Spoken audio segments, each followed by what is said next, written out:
কি খুব সুন্দর লাগছে তাই না? এভাবে শাপলা ফুল নিয়ে আপনারও এখন হাঁটতে ইচ্ছা হচ্ছে নিশ্চয়। জানতে ইচ্ছা হচ্ছে লোকেশনটা কোথায়।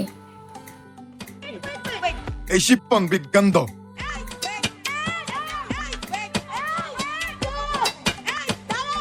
Wait, it's my turn now.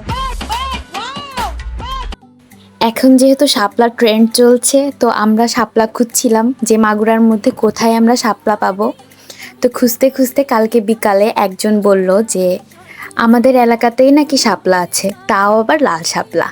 আমরা তো রাতটা কোনো রকম পার করে সকালে উঠেই চলে গেছি, কিন্তু যে যা দেখলাম তাতে আর নামার ইচ্ছা ছিল না, যদি না এই দুই পুচকো আগে আগে নেমে যেত।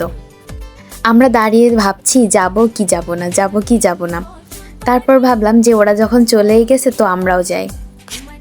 নামার পর মেন স্ট্রাগলটা শুরু হলো। আসলে ওখানে হাঁটু পর্যন্ত পানি আর পার গিরে পর্যন্ত কাদা।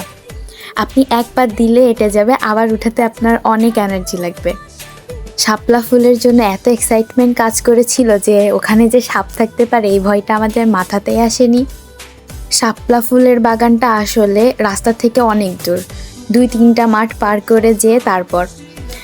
আর এই আল দিয়ে যাচ্ছিলাম আমরা, কিন্তু অনেক কাদা ছিল।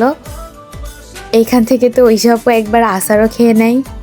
আমি এখানে বলছিলাম যে যদি কেউ আসতে চান তাহলে আমার সাথে যোগাযোগ করবেন, কিন্তু এখন আর আমার সাথে যোগাযোগ করার দরকার নাই, কারণ আমি আর সেকেন্ডবার এখানে যাচ্ছি না।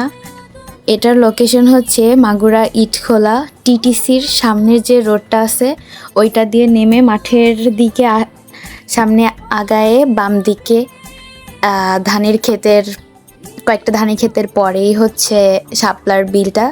যদি কেউ আসতে চান তাদের জন্য লোকেশনটা বললাম, কিন্তু আমি প্রেফার করব না আসার জন্য, কারণ এখানে আসাটা অনেক রিস্ক।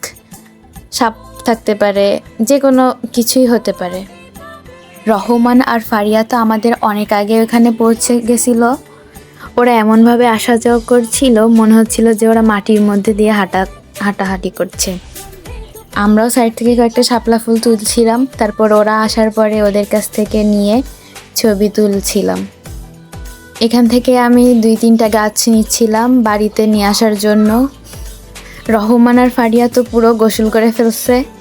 ওরা ফুল নিয়ে কাড়াকাড়ি করতে করতেই মূলত ভিজে গেছে, আর ওদের পুরা গলা পর্যন্ত ভেজা ছিল। এখানে যদি আমরা শাপলা ফুল নাও দেখতে পেতাম তাও আমাদের কষ্ট লাগতো না, কারণ ন্যাচারাল ভিউটা এত সুন্দর ছিল। ঐশী আপু তো প্রত্যেকবার আমার সাথে যায় আর বলে আর জীবনে যাবে না, কিন্তু প্রতিবার ঠিকই যায়। যাই হোক, আজকের ভিডিওটা হয়তো আপনাদের ভালো লাগতে পারে। যদি ভালো লেগে থাকে তাহলে অবশ্যই লাইক, কমেন্ট অ্যান্ড ফলো করবেন।